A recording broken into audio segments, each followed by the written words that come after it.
प्रधानमंत्री नरेंद्र मोदी जिस देश पहुंचे हैं वो कोई आम मुस्लिम देश नहीं है। ये वो देश है जहां न तो लोकतंत्र है और न ही धार्मिक उन्माद की रणनीति, बल्कि एक स्थिर राजशाही है। ये वही देश है जहां दुनिया का सबसे रहस्यमय जलाशय मौजूद है, मृत सागर, जहां कोई इंसान डूब नहीं सकता। जिंदा लोग भी पानी पर इस तरह तैरते हैं जैसे लाशें तैरती हो। यही जॉर्डन है, एक ऐसा मुस्लिम देश जिसके राजा खुद को पैगंबर मोहम्मद का वंशज कहते हैं, जो आतंकवाद के खिलाफ मोदी मॉडल को समझता है, अपनाता है और जो इजराइल जैसे मुद्दे पर भी बाकी मुस्लिम दुनिया से अलग खड़ा दिखाई देता है।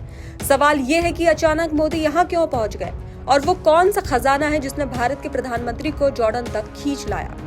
दरअसल जॉर्डन के राजा अब्दुल्ला द्वितीय कोई साधारण शासक नहीं है। वो 1999 से सत्ता में हैं और उनके पिता किंग हुसैन ने अपनी मृत्यु से कुछ ही हफ्ते पहले उन्हें उत्तराधिकारी बनाया था। जॉर्डन की सत्ता, सुरक्षा नीति और विदेश नीति पूरी तरह राजा के निर्णयों पर निर्भर करती है।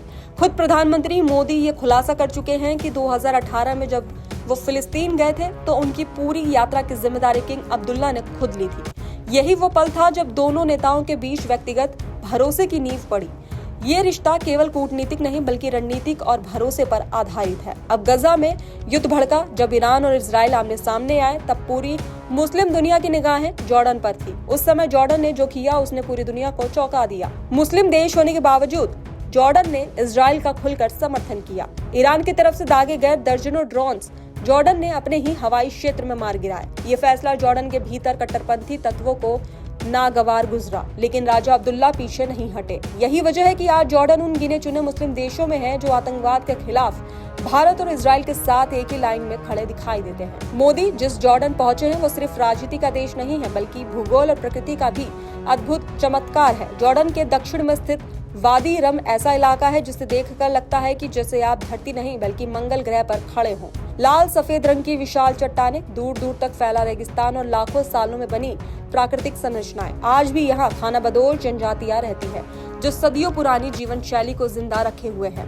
इसी रहस्यमय धरती पर मौजूद है मृत सागर, दुनिया की सबसे निचली जगहों में से एक। मृत सागर को मृत इसलिए कहा जाता है क्योंकि इसके पानी में कोई जीवित नहीं रह सकता। इसका पानी इतना खारा है कि मछली, पौधा कुछ भी इसमें जिंदा नहीं रहता। लेकिन यही मृत सागर जॉर्डन के लिए सबसे बड़ा जिंदा खजाना भी है।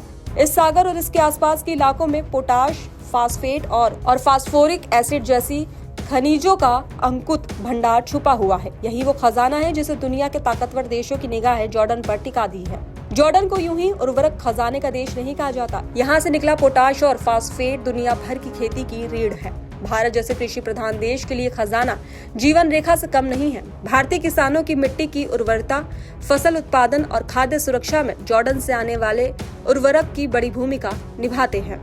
भारत जॉर्डन से बड़े पैमाने पर DAP, phosphate, rock, phosphoric acid और पोटाश आयात करता है। ऐसे में मोदी का जॉर्डन पहुंचना सीधा संकेत देता है कि इन खनिजों को लेकर कोई दीर्घकालिक और रणनीतिक समझौता होने जा रहा है।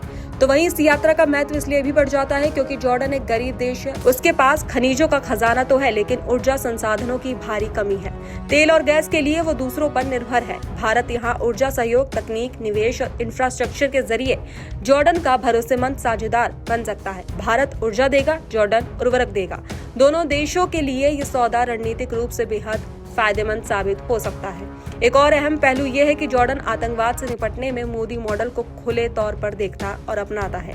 आतंकियों के खिलाफ सख्त कार्रवाई, जीरो टॉलरेंस और सुरक्षा एजेंसियों का मजबूत नेटवर्क, इन मुद्दों पर जॉर्डन, भारत और इजराइल के बीच गहरा तालमेल है। यही वजह है कि जॉर्डन आज कट्टरता से जूझ रहे मुस्लिम देशों के लिए एक उदाहरण बनता जा रहा है कि कैसे संतुलन, शक्ति और विकास को साथ साथ आगे बढ़ाया जा सकता है। जॉर्डन की रणनीति अहमियत को चीन भी अच्छी तरह से समझता है। उसके खनिज संसाधन, पश्चिम एशिया में उसकी भौगोलिक स्थिति और इजराइल फिलिस्तीन समीकरण में उसकी भूमिका, ये सब चीन के लिए बेहद आकर्षक है। ऐसे में भारत का समय रहते जॉर्डन पहुंचना जरूरी था। मोदी की ये यात्रा सिर्फ आज की जरूरत नहीं बल्कि आने वाले दशकों की रणनीति का हिस्सा है। 15 और 16 दिसंबर को किंग अब्दुल्ला द्वितीय बिन अल हुसैन के साथ मोदी कौन सी डील फाइनल करके भारत लौटते हैं, इस पर पूरी दुनिया की निगाहें टिकी है क्योंकि जॉर्डन का ये खजाना सिर्फ खनिजों का नहीं है। ये भारत की खेती, खाद्य सुरक्षा, पश्चिम एशिया में रणनीतिक पकड़ और वैश्विक राजनीति में संतुलन का खजाना है। और यही वजह है कि मोदी का जॉर्डन पहुंचना भारत के दुश्मनों को सबसे ज्यादा चुभ रहा है।